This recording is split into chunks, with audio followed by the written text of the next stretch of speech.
नमस्कार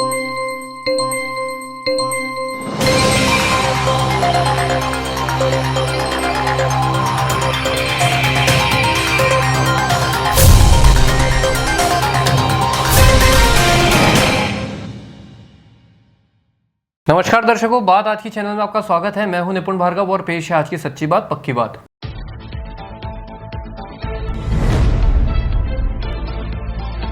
बारूद के ढेर पर खड़ा हुआ है अजमेर। बस्ती के बीचों बीच पटाखे की फैक्ट्री।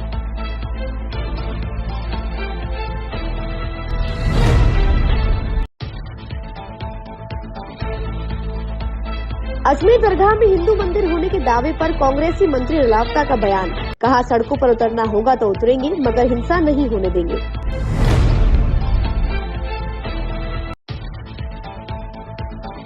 अज्ञात कारणों के चलते व्यक्ति ने फांसी के फंदे पर लटक कर दी जान। सिविल लाइन थाना पुलिस जुटी मामले की जांच में।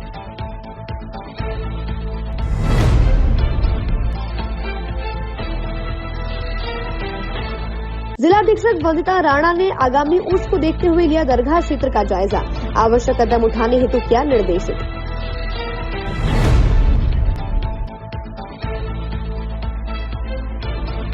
समारोह स्थल से चोरी हुआ जेवरात से भरा बैग। पुलिस जुटी मामले की जांच में।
सर्किट मामू नहीं बनने का, रेडीनेट फाइबर लगाने का। इंटरनेट बोले तो रेडीनेट फाइबर नेट। डिटेल्स के लिए 7412001234 पे कॉल लगाने का। सही है भाई। इंटरनेट बोले तो रेडीनेट फाइबर। और अब शुरू करते हैं बातों का बेहतरीन सफर। अजमेर प्रवास पर आए पूर्व सरकार के नेता प्रतिपक्ष और भारतीय जनता पार्टी के वरिष्ठ नेता राजेंद्र राठौड़ ने सरकार के कार्यों की तारीफ करते हुए कहा कि सरकार बहुत बेहतर कार्य कर रही है, जिससे जनता के दिल और दिमाग को जीता है। उन्होंने कांग्रेस पर आरोप लगाते हुए कहा कि कांग्रेस के पास मुद्दे नहीं होने के कारण पर्ची सरकार कहकर शगुफा छोड़ रही है, तो वहीं उन्होंने दरगाह के मुद्दे पर भी अपनी टिप्पणी की है। पत्रकारों के सवालों का जवाब देते हुए उन्होंने कहा कि देश में प्रधानमंत्री नरेंद्र मोदी ने वन नेशन वन इलेक्शन का प्रोजेक्ट दिया है, जिससे लंबे समय तक लगने वाली आचार संहिता से लोगों को राहत मिलेगी। इस मौके पर भारतीय जनता पार्टी के शहर अध्यक्ष रमेश सोनी सहित कई अनेक वरिष्ठ नेता भी मौजूद रहे। भारतीय जनता पार्टी की सरकार, डबल इंजन की सरकार, अपनी पहली वर्षगांठ की ओर बढ़ रही है। कल कबीना की बैठक में एक ऐसा निर्णय जिसको लंबे समय से इंतजार था, prohibition of unlawful conversion of religion bill 2024 को लाने की जो मंजूरी दी है, वो ऐतिहासिक काम है। एक अध्यादेश के माध्यम से सरकार ने गैर कानूनी तरीके से, लालच से, कपटपूर्ण तरीके से, दबाव से धर्म परिवर्तन करने वाले व्यक्तियों और संस्थाओं पर कानून का शिकंजा कसने का काम किया है। 10 वर्ष तक की सजा। हमें सांप्रदायिक तनाव के रूप में लव जिहाद के कई प्रकरणों को राजस्थान में इन दिनों में आपने देखा, कई हिंसाएं भी हुई। अगर इस प्रकार कपटपूर्वक धर्म परिवर्तन के बाद शादी होती है तो इस अध्यादेश के बाद prohibition of unlawful conversion religion bill 2024 के बाद में अदालतों को यह अधिकार होगा कि वो उसको शून्य करें। भजनलाल जी की सरकार ने अपने अल्प समय में पारदर्शी तरीके से नीतिगत निर्णय लेकर अपने मंसूबे को समझा दिया है कि जहां एक और हम राजस्थान की अर्थव्यवस्था को 38,000 करोड़ से ज़्यादा को ले जाना चाहते हैं, वहीं दूसरी ओर नीतिगत निर्णय लेकर राजस्थान के अंदर निवेश के वातावरण के साथ हर जगह पर प्रतिस्पर्धा का वातावरण बने, सरकार का डिस्क्रिशन कम से कम हो, इसलिए जो निर्णय लिए हैं वो अपने आप में अद्वितीय है। कल की कैबिनेट की बैठक में राजस्थान में चूंकि देश में सर्वाधिक सनी रेज है, हम पूरी एशिया का सर्वाधिक सोलर एनर्जी प्रोड्यूस करने वाला स्टेट बन सकते हैं। इस ओर आगे बढ़ रहे हैं। 125 गीगावाट का उसका नीतिगत निर्णय भी लिया और एक निर्णय सोलर पार्क आ रहे हैं, सोलर कंपनियां अपने काम को आगे बढ़ा रही है, पर SC/ST की जमीन को कृषि में परिवर्तित नहीं किया जा सकता। रास्ते का विवाद था तो लैंड कन्वर्जन रूल 2007 में धारा 6B में संशोधन किया गया और टेनेंसी एक्ट 1955 के सेक्शन 42B में एक संशोधन करके ये अधिकार दिया गया कि सोलर पार्क के लिए, सोलर एनर्जी के लिए एक कृषि को एक कृषि में करने के लिए SC/ST की ज़मीन वो भी अपना इच्छा से दे सकते हैं। और इनमें भी पहले कटानी का रास्ता होना चाहिए था, अब उसमें भी अगर कृषक अपने शपथ पत्र पर देगा कि मेरे खेत में जाने का रास्ता है तो उसको ये अधिकार मिलेगा। इसके अलावा बहुत लंबे अंतराल के बाद राजस्थान में जो औद्योगिक बढ़ावा देने का जो काम हो रहा है, हमारे यहाँ 15 लाख लघु और मध्यम उद्योग है। हमारी GDSP में सबसे बड़ा योगदान इनका है, इसलिए MSME नीति 2024 का कल अनुमोदन हुआ है और उसमें जो ये उद्योग लगाएंगे उसमें 2% और ज़्यादा ऋण की रियायत, और अगर उसमें एडवांस टेक्नोलॉजी के कोई नवाचार करेगा तो उसमें 50% राज्य सरकार दे। इस प्रकार की नीतियां हैं। सरकार ने राजस्थान निर्यात की दृष्टि से एक अच्छा राज्य बने, हम अगले 5 वर्ष में 1.5 लाख करोड़ से ज़्यादा के निर्यातक बने, इसके लिए नीति का अनुमोदन किया है। और इसके साथ ही एक जिला एक उत्पादन, हर जिले में कोई ना कोई उत्पादन विशेषता है, उसका वहाँ इंफ्रास्ट्रक्चर और उसकी प्रोसेसिंग यूनिट लगाने की नीति है। और पर्यटन इकाई नीति, और इसमें जो बड़े होटल आएंगे ग्रामीण प्रवेश में, इसमें 100 करोड़ से ज़्यादा का निवेश है, उसमें सरकारी भूमि का आवंटन। और बजरी की जो हम देख रहे हैं किल्लत, उसमें MM सैंड के लिए नीतिगत निर्णय लिया है। मैं कह सकता हूं कि इस 11 महीने के कालखंड में जहां सुदृढ़ कानून व्यवस्था रही है, वहीं जनमानस के सपनों को हकीकत में बदलने के लिए सरकार ने अद्वितीय काम किए हैं। मोटे तौर पर मुझे इन मोटी मोटी बातों बजट घोषणा के तहत DAV कॉलेज से आना सागर एस्केप चैनल वाया रामगंज से गड्डी माल्यान तक 11.34 करोड़ की लागत से बनने वाले नाले का शिलान्यास रविवार को कृषि एवं किसान कल्याण राज्य मंत्री एवं सांसद भागीरथ चौधरी ने किया। गड्डी माल्यान के सामुदायिक भवन पर आयोजित इस समारोह में अजमेर दक्षिण विधायक अनीता बघेल सहित मेयर बृजलता हाड़ा भी बतौर अतिथि मौजूद रहे। इसके पश्चात सुभाष नगर ROB अंडरपास का लोकार्पण किया गया। कार्यक्रम में मौजूद लोगों को संबोधित करते हुए जनप्रतिनिधियों ने जहां कांग्रेस को जमकर कोसा, तो दूसरी ओर भाजपा की मोदी सरकार और भजनलाल सरकार की तारीफ के कसीदे गढ़े। इस मौके पर पत्रकारों से बातचीत करते हुए सांसद और केंद्रीय राज्य मंत्री भागीरथ चौधरी ने कहा कि अजमेर दक्षिण क्षेत्र के लोगों को हो रही समस्याओं से निजात मिलेगी। वहीं दरगाह मामले में पल्ला झाड़ते हुए उन्होंने न्यायपालिका के निर्णय को मान्य बताया। ये एक बहुत बड़ी ज्वलंत समस्या थी और अजमेर दक्षिण के विधायक और पूर्व मंत्री बहन अनीता जी ने 20 सालों में बहुत अथक प्रयास किया कि ये नाला निर्माण होना चाहिए था, परंतु कई दफ़े इसमें सफलता नहीं मिली। इन्होंने बहुत प्रयास किया और पिछले 18 से 23 में भी बहन जी चाहती थी कि नाला निर्माण हो, क्योंकि ये बहुत बड़ी समस्या थी। मुक्तिधाम पे जब सबको लेके जाते थे तो कठिनाई आती थी और घरों में पानी भर जाता था, खेतों में पानी भर जाता था और सड़कों पे पानी भर जाता था। बहुत बड़ी समस्या थी।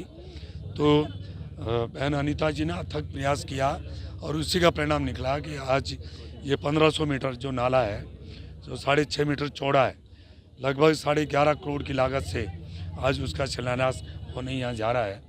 गढ़ी माल्यान नहीं, आसपास की जो क्षेत्र है उनके लिए एक बहुत बड़ा एक कार्य हुआ जनहित का, और मैं इसके लिए बहन अनीता जी को और हमारे एडीए की दावा करने का अधिकार है सबको, और कोर्ट फैसला लेगी कि आखिर क्या करना है। तो कोर्ट के संज्ञान में है तो कोर्ट क्यों है, हम न्यायपालिका में विश्वास करते हैं और जो कोर्ट फैसला देगी वो सबको मानना चाहिए। जो कोर्ट ने जो कोर्ट में दावा प्रस्तुत किया है और उन्होंने इसको मंजूर किया है, तो कोर्ट क्या फैसला देती है, क्योंकि हम न्यायपालिका पर भरोसा करते हैं।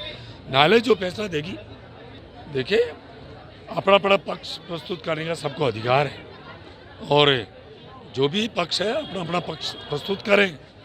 जो न्यायपालिका जो फैसला देगी वो सबको मंजूर होगा। इस मौके पर पत्रकारों से रूबरू हुई अजमेर दक्षिण की विधायक अनीता बदेल ने कहा कि दक्षिण क्षेत्र में होने वाले शिलान्यास और लोकार्पण के कार्यक्रम से यहां के लोगों को बड़ी राहत मिलेगी।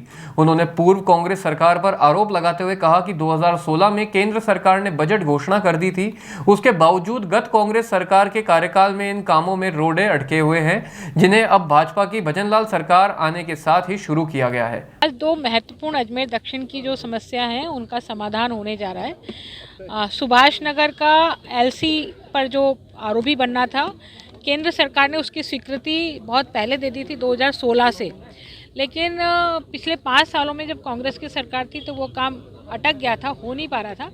और जैसे ही 2023 में वापस भारतीय जनता पार्टी की सरकार बनी, उस काम को हमने शुरू किया। 4.25 करोड़ रुपए की लागत से अंडरपास बनकर के तैयार हो गया। आज उसका लोकार्पण का कार्यक्रम है। उसके लोकार्पण के कार्यक्रम से जनता को राहत मिलेगी, और न केवल जनता को राहत मिलेगी बल्कि जो फाटक पर 1-1 घंटे तक लोग खड़े रहते थे, मरीज परेशान होते थे, प्रेग्नेंट महिलाएं परेशान होती थी, उनको उससे मुक्ति मिल जाएगी। साथ ही जो गड्डी मालियन का नाला है जो एस्केप चैनल तक जाता है, जो शमशान से होकर के गुजरता है, खेतों से होकर के गुजरता है, लोगों की आवासीय कॉलोनियों से होकर के गुजरता है, वो गड्डी मालियन के नाले के निर्माण की भी आवश्यकता थी। लेकिन बड़ा बजट होने के कारण से एक बार Jawaharlal Nehru urban renewal mission में ये स्वीकृत भी हुआ, लेकिन कांग्रेस की सरकार बनने के कारण से वो निरस्त हो गया था। पुनः हमने 5 साल लगातार कांग्रेस की सरकार में प्रयास किए, परंतु सरकार ने उसकी जून तक नहीं रहेंगी इस समस्या को लेकर के। अभी जैसे ही भारतीय जनता पार्टी की सरकार प्रदेश में बनी, मैंने माननीय भजनलाल जी को आग्रह किया और उनके आग्रह के कारण से एडीए द्वारा ये बजट में घोषणा की गई, और बजट में घोषणा के तहत उस बजट घोषणा के तहत 11.5 करोड़ रुपए के नाले के शिलान्यास का कार्यक्रम आज हमने किया है। हमारे झाबर सिंह जी खर्रा मंत्री महोदय यहाँ आने वाले थे, लेकिन किसी कारणवश उनके क्षेत्र में बीएसएफ के जवान की मौत होने के कारण से वो वहाँ चले गए, इसलिए नहीं आ पाए। तो माननीय मंत्री जी का भी आभार है, हमारे केंद्रीय मंत्री जो भागीरथ चौधरी जी इस कार्यक्रम में सम्मिलित हुए उनका भी आभार है, क्योंकि उनके भी प्रयास कहीं ना कहीं रहे हैं केंद्र सरकार से बातचीत करने में, और सबके सामूहिक प्रयासों से आज ये संभव है। वैशाली नगर माकड़वाली रोड पर रंगोली आशियाना प्रबंधन और फ्लैट फ्लैट धारकों का विवाद लगातार आगे बढ़ता जा रहा है। काफी लंबे समय से रंगोली आशियाना के प्रबंधन के द्वारा फ्लैट धारकों को जल्द ही फ्लैट देने का झांसा देकर उनकी मेहनत की गाढ़ी कमाई को लूटने का काम किया जा रहा है। आज इसी बीच रंगोली आशियाना में सेल्स एवं मार्केटिंग के डायरेक्टर पद पर रह चुके प्रवेश बावेचा ने एक पत्रकार वार्ता को आयोजित कर रंगोली आशियाना के प्रबंधन पर गंभीर आरोप लगाए। मीडिया से बातचीत करते हुए प्रवेश बावेचा ने कहा कि रंगोली आशियाना प्रोजेक्ट में कई तरह की वित्तीय अनियमितताएं होने के चलते फ्लैट धारकों के साथ रंगोली आशियाना के प्रबंधक धोखा कर रहे हैं। प्रवेश बावेचा ने कहा कि रंगोली आशियाना में इन्वेस्ट कर चुके अधिकतर फ्लैट धारकों ने बैंकों से या फिर निजी स्तर पर ब्याज देकर लोन उठा रखा है, लेकिन प्रोजेक्ट में लगातार देरी होने के चलते फ्लैट धारकों को काफी नुकसान उठाना पड़ रहा है। प्रवेश बावेचा का आरोप है कि जोधपुर के रहने वाले राजेश पवार, जो पेशे से एडवोकेट हैं, इस रंगोली आशियाना में मुख्य भागीदार हैं, जो कि फ्लैट धारकों के द्वारा दिए गए पैसों पर अपने परिवार के साथ मौज मस्ती और ऐश करके फ्लैट धारकों के साथ धोखा देने का कार्य कर रहे हैं। जब उन्होंने इस बारे में आवाज उठाई और जल्द से जल्द फ्लैट धारकों को उनका फ्लैट देने की बात कही, तो उन्हें भी झूठे आरोप लगाकर कंपनी से बाहर का रास्ता दिखा दिया। इतना ही नहीं, प्रवेश बावेचा ने कहा कि वर्तमान में रंगोली आशियाना कंपनी करोड़ों रुपए के लाभ में चल रही है, लेकिन इन सब के बावजूद भी कंपनी के डायरेक्टर राजेश पवार की लोगों को फ्लैट देने की मंशा नजर नहीं आ रही है। प्रवेश बावेचा ने राजेश पवार पर आरोप लगाते हुए कहा कि रंगोली आशियाना प्रोजेक्ट में 14 महीने में 4.5 करोड़ रुपए का निर्माण कार्य करवाया गया है। इसके अलावा 7 लाख रुपए प्रति महीने के हिसाब से 14 महीने में 1 करोड़ रुपए अन्य खर्च किए गए हैं, जबकि कंपनी के पास रंगोली आशियाना में इन्वेस्ट करने वालों के करीब 15 करोड़ रुपए की धनराशि एकत्रित की गई है, जिसका किसी भी तरह का कोई लेखा जोखा रंगोली आशियाना प्रबंधन के पास नहीं है। इसके अलावा प्रवेश बावेचा ने राजेश पवार और रेरा के बीच सांठ-गांठ करने का भी आरोप लगाते हुए ग्राहकों को धोखा देने का आरोप लगाया है। प्रवेश बावेचा का कहना है कि राजेश पवार का पुराना आपराधिक रिकॉर्ड भी रहा है और उसे 2009 में सीबीआई की जोधपुर विशेष अदालत द्वारा 5 वर्ष के कठोर कारावास की सजा भी दी गई है, लेकिन इन सब के बावजूद भी राजेश पवार ने अपने ऊंचे नेटवर्क के जरिए इस मामले में सशर्त जमानत लेकर फ्लैट धारकों को गुमराह करने का काम किया है। यही वजह है कि प्रवेश बावेचा ने सभी फ्लैट धारकों से आज मीडिया के समक्ष पेश होकर ग्राहक हितों को ध्यान में रखते हुए लोगों से अपील की है कि वह रंगोली आशियाना प्रोजेक्ट में किए गए निवेश पर प्रबंधन से जल्द जवाब मांगे और उनके सपनों के आशियाने को कानूनी रूप से लेने का कार्य करें। महेश सांकला है। मैंने रंगोली आशियाना में 14 जनवरी 2021 में मैंने यहाँ पे फ्लैट लिया था, जिसका मैंने 1,99,000 का चेक से पेमेंट किया मेरे अकाउंट से और बाकी का मैंने SBI से लोन लिया।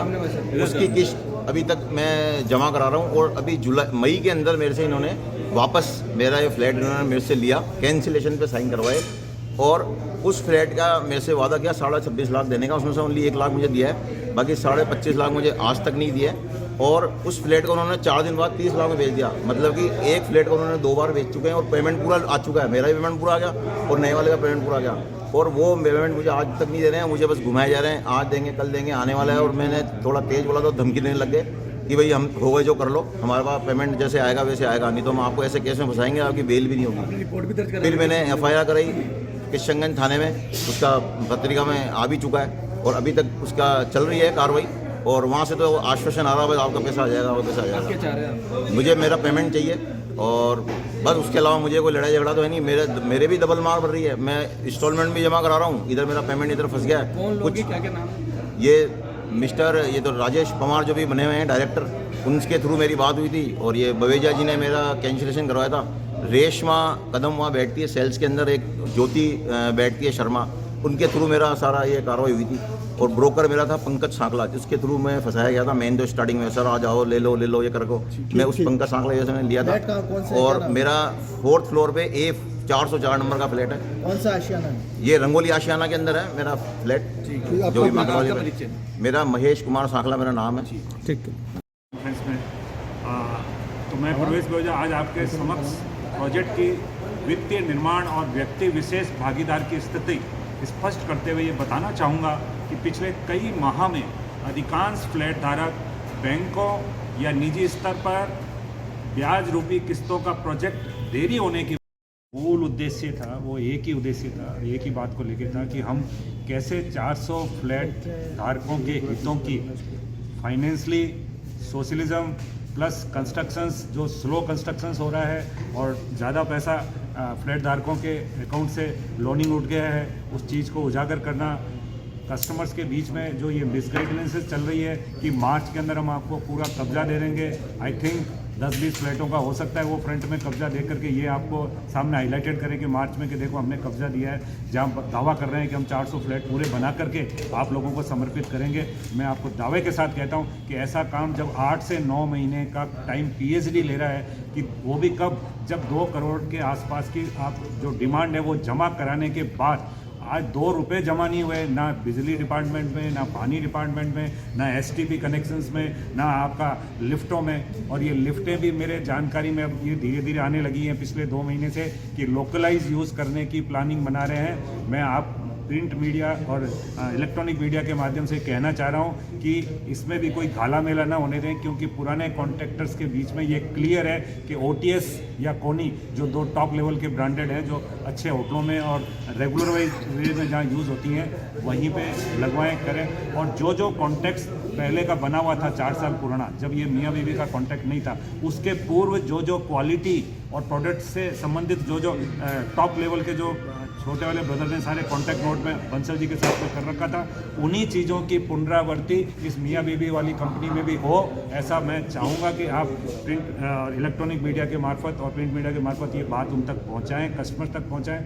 कस्टमरों के हितों के खून पसीने की जो कमाई है, पिछले 3 से 4 बार रेरा से जो एक्सटेंशन मिल चुका है, प्लीज़ प्लीज़ प्लीज़ अब और रेरा एक्सटेंशन नहीं दें, जिससे कस्टमर के ऊपर जो ब्याज की मार पड़ रही है उसमें मैं फिर आह्वान करूंगा मैनेजमेंट से कि अगर हमारी कमाई 5 करोड़ या उससे अधिक की हो रही है इस प्रोजेक्ट में, तो आपको वापस रिवर्स 2 से 2.5 करोड़ का जो अमाउंट इंटरेस्ट का बनता है कस्टमर्स का, जो रेरा गाइडलाइन में भी क्लियर है कि कस्टमर चाहे तो, ये मैंने आपको उसमें दिया है सपोर्टेड डॉक्यूमेंट, कस्टमर चाहे तो अप्रैल 2024 से अपना इंटरेस्ट क्लेम कर सकता है। उसके लिए फ्लैट धारक को उसको इंटरेस्ट पे करना होगा as per RERA guideline, but ये टोटली ही इज़ मिसगाइडेड।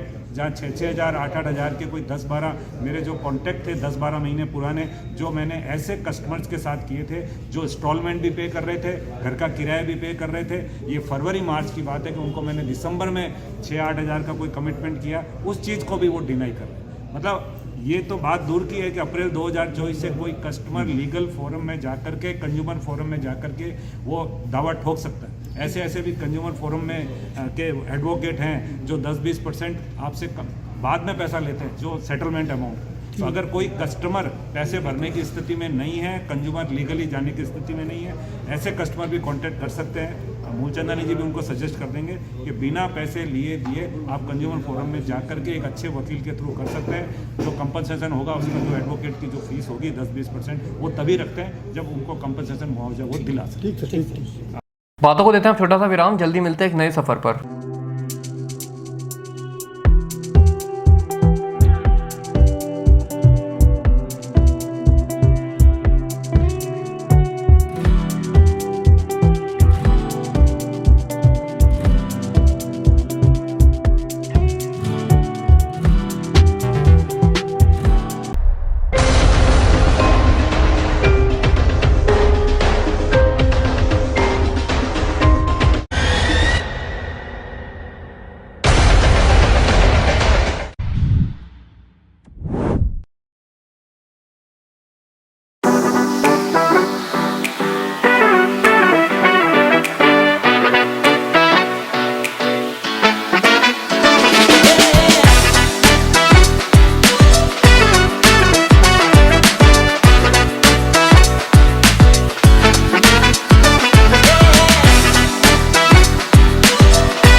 सर्किट, मामू नहीं बनने का, रेडीनेट फाइबर लगाने का, इंटरनेट बोले तो रेडीनेट फाइबर नेट। डिटेल्स के लिए 7412001234 पे कॉल लगाने का। सो ये भाई इंटरनेट बोले तो रेडिनेट फाइबर। एक बार फिर आपका स्वागत है। ये चलता है एक नए सफर पर। राजस्थान शिक्षक संघ राष्ट्रीय की अजमेर संभाग की बैठक आज आयोजित की गई। इस बैठक में प्रदेश सचिव भंवर सिंह राठौड़, कैलाश कच्छावा, दिनेश वैष्णव सहित अनेक पदाधिकारियों ने अपनी उपस्थिति दर्ज कराई। बैठक में संभाग के 7 जिलों से आए पदाधिकारियों ने भाग लेकर अपने विचार व्यक्त किए। बैठक की जानकारी देते हुए भंवर सिंह राठौड़ ने बताया कि इस दौरान शिक्षकों की तत्कालीन समस्याओं पर भी गहन मंथन किया गया। बैठक में महिला विचार संगोष्ठी के दौरान प्राप्त तथ्यों पर भी चर्चा कर विचार विमर्श किया गया। राजस्थान शिक्षक संघ राष्ट्रीय के अजमेर संभाग की आज यहाँ बैठक आयोजित हुई है। उसमें 7 जिलों से पदाधिकारी उपस्थित रहे हैं और इस बैठक के अंदर हमारा जो पूर्व में 3 कार्यक्रम हुए हैं, जिला शिक्षक सम्मेलन, उसमें क्या व्यवस्थाएं रही, किस प्रकार से उसको और अच्छा किया जा सकता है, इस पर विचार विमर्श हुआ है। साथ ही महिला विचार संगोष्ठियों का आयोजन हुआ था पूरे संभाग के अंदर, पूरे राजस्थान के अंदर हुआ और इस संभाग के अंदर किस किस स्थान पर कितनी कितनी महिलाओं की संख्या रही, इस पर भी मंथन हुआ है। साथ ही जो हमारा प्रदेश शैक्षिक सम्मेलन है मंडपिया चित्तौड़गढ़ में आयोजित होगा, उसके लिए व्यूह रचना तैयार की गई है। साथ ही पुष्कर के अंदर 26-27 को अभ्यास वर्ग होगा संभाग का, उसके अंदर संपूर्ण जिला कार्यकारिणी, सभी जिलों से संपूर्ण जिला कार्यकारिणी और समस्त उपशाखाओं से 10-10 जो उच्च पदाधिकारी हैं उनकी एक अभ्यास वर्ग आयोजित होगा। उसमें कार्यकर्ताओं निर्माण से लेकर विभिन्न विषयों पर मार्गदर्शन हमारे विषय विशेषज्ञ देंगे। इस प्रकार से ये सारी आज हमारी इस बैठक के अंदर व्यूह रचना तैयार हुई है। बैठक में कौन कौन शामिल हुए थे और कहाँ पे हो रही है बैठक? बैठक में पर्यवेक्षक के रूप में कैलाश जी कच्छावा और प्रदेश उपाध्यक्ष दिनेश जी वैष्णव उपस्थित रहे हैं। साथ ही सभी जिलों से पदाधिकारी, हमारे मीडिया प्रभारी और समस्त उपशाखाओं से सभी जिलों से संगठन मंत्री, संगठन महिला मंत्री आदि उपस्थित रहे हैं। ये शिक्षक कल्याण न्यास जो ट्रस्ट है हमारा तोबड़ा स्थित कार्यालय पर इसका आयोजन हुआ है। साथ ही समस्याओं का भी संकलन किया गया है। जिस प्रकार से अभी ये तात्कालिक समस्याएं आ रही है उनको लेकर उनका संकलन करके हम प्रदेश को अवगत कराएंगे और इसका निस्तारण करवाएंगे। भंवर सिंह राठौड़, प्रदेश सचिव, राजस्थान शिक्षक संघ राष्ट्रीय। अजमेर के नाकामदार क्षेत्र में निर्माणाधीन एशिया के एकमात्र विशाल जैन तीर्थंकर 24 और 54 फीट ऊंची मूल नायक भगवान शांतिनाथ की खड्गासन प्रतिमा के जिन शासन तीर्थ पर होने वाले महामहोत्सव का निमंत्रण देने के लिए प्रभावना रथ का मंगल विहार हुआ। पाल बीचला के पल्लीवाल जैन मंदिर से गाजे बाजे और हर्षोल्लास के साथ जुलूस के रूप में रथ को रवाना करने के लिए बड़ी संख्या में जैन समाज के लोग उपस्थित रहे। श्री जिन शासन तीर्थ क्षेत्र जैन नगर नाकामदार अजमेर स्थित 24 जिनालय और विश्व की ऐतिहासिक और अनुपम कृति श्री 1008 शांतिनाथ भगवान की 54 फीट ऊंची उत्तंग खड्गासन प्रतिमा का आगामी भव्य पंचकल्याणक श्री जिन शासन तीर्थ क्षेत्र पर 20 अप्रैल 2025 से 25 अप्रैल 2025 तक आयोजित किया जा रहा है।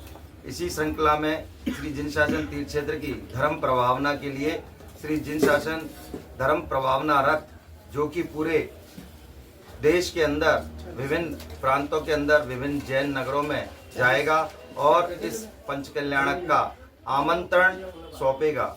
ये रथ प्रभावना करते हुए राजस्थान से अजमेर से प्रारंभ होकर पूज्य गुरुदेव आचार्य अभिक्षण ज्ञानोपयोगी आचार्य वसुनंदी जी महाराज के पास फिरोजाबाद के अंदर 7 दिसंबर को यहाँ से पहुँचेगा और पूज्य आचार्य श्री सैसंग के पावन सानिध्य में इस रथ से प्रथम आमंत्रण उत्तर प्रदेश की नगरी के अंदर जो जैन नगरी कहलाती है, फिरोजाबाद जो स्वाग की नगरी है, वहाँ पर यह रथ के साथ आचार्य संघ सैसंग इसके साथ चलेंगे और फिरोजाबाद नगरी में हमारा प्रथम आमंत्रण, चूँकि वहाँ पर महामस्तकाभिषेक का कार्यक्रम आयोजित किया जा रहा है, तो वहाँ ये रथ की प्रभावना की जाएगी। उसके पश्चात आगरा नगरी के अंदर, उसके पश्चात मनिया, धौलपुर, राजाखेड़ा, मुरैना, ग्वालियर, मुरार, लश्कर और उसके बाद हमारा तीर्थ क्षेत्र सोनागिर से यह वंदना करते हुए, यह रथ प्रभावना करते हुए झांसी और झांसी के अलावा जो हमारा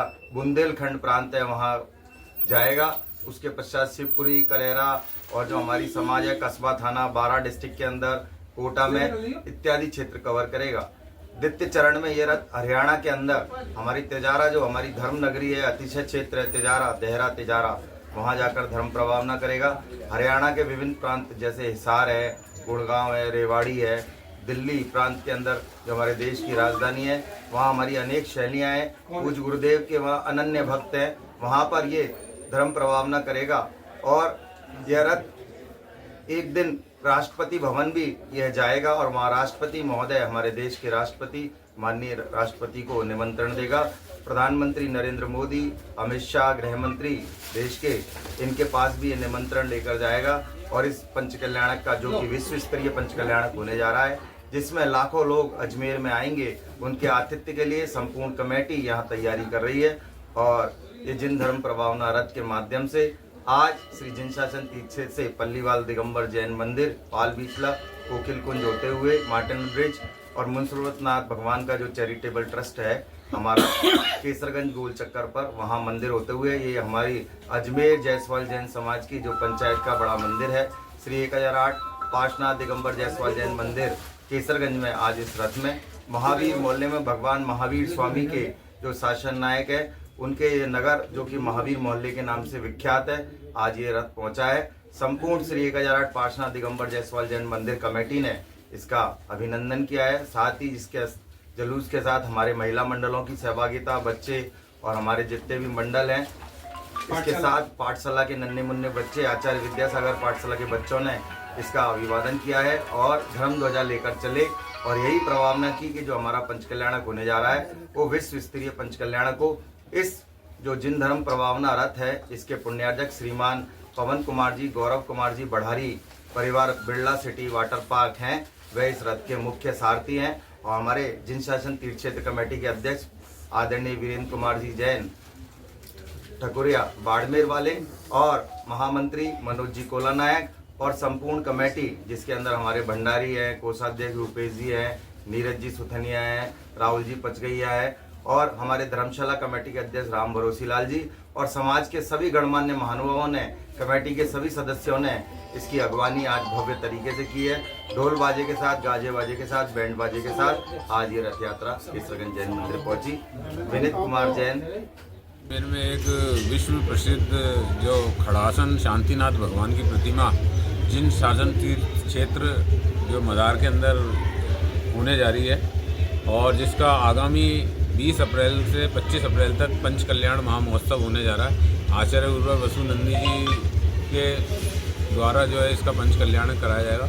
उसके लिए एक धर्म प्रभावना पंचकल्याणक के लिए एक रथ जो है यहाँ से बनाकर हमारे जायसवाल दिगंबर जैन समाज के अध्यक्ष पवन जी भंडारी साहब ने उनके परिवार द्वारा सहयोग में दिया गया और उसकी यहाँ से पाल बीचला पल्लीवाल दिगंबर जैन मंदिर से आज शुभारम्भ किया है, जो विभिन्न मंदिरों पर जाकर पूरे प्रदेश भर में जाएगी। अभी यहाँ से जो है फिरोजाबाद के लिए जो रथ को रवाना किया जाएगा, कहीं फिरोजाबाद में आचार्य वसुनंदी जी महाराज वहीं विराजमान है और वहाँ से वो इसको बिल्कुल जो है एक इसके अंदर विद्वान विराजमान होगा और भगवान के इसमें जो है प्रतिमा को जो भी मंत्रोच्चारित करके और उसको वहाँ से फिरोजाबाद से रवाना करेंगे, जो पूरे प्रदेश भर के अंदर और विभिन्न जो है बड़े शहरों में होते हुए और पुनः जो अजमेर आएगा। आगामी 20 अप्रैल से लेकर जो 25 अप्रैल को होने वाला उत्सव है, उसमें सभी जोर शोर से और सभी जो है सह परिवार इसमें सम्मिलित हों, यही भावना बातें आज पल्लीवाल दिगंबर जैन मंदिर द्वारा जो है रथ का यहाँ झंडी दिखाकर शुभारम्भ किया गया, जिसमें हमारे अध्यक्ष जी सुशील जी और जो हमारे रेलवे के सीनियर DN हैं संदीप जी जैन, उनके द्वारा जो है यहाँ रथ को हरी झंडी हमारा ध्वज दिखाकर और यहाँ से जो है रवानगी की गई है, जो अब आगामी समय में विभिन्न क्षेत्रों में जाकर और धर्म की प्रभावना फैलाएगा। बातों को देते हैं छोटा सा विराम, जल्दी मिलते हैं एक नए सफर पर।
सर्किट, मामू नहीं बनने का, रेडीनेट फाइबर लगाने का, इंटरनेट बोले तो रेडीनेट फाइबर नेट। डिटेल्स के लिए 7412001234 पे कॉल लगाने का। सही है भाई।